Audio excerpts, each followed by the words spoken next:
Hello Facebook friend, এই যে আজকে দেখতে পাচ্ছেন ভুরকুন্ডা গ্রামের হিরকদার বাড়ি। এই বাড়িটা আজকে পুরো ফাইনাল দিলাম, টোটালি ফাইনাল কালার হয়ে গেল। আজকে কাজ শেষ।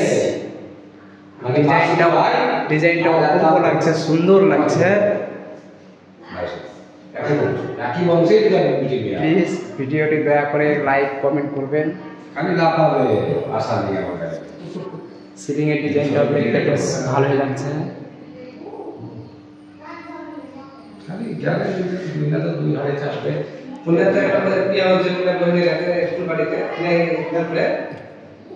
বেশ ভালোই লাগছে, কত সুন্দর লাগছে, অপূর্ব সুন্দর লাগছে, খুবই সুন্দর লাগছে। ভাই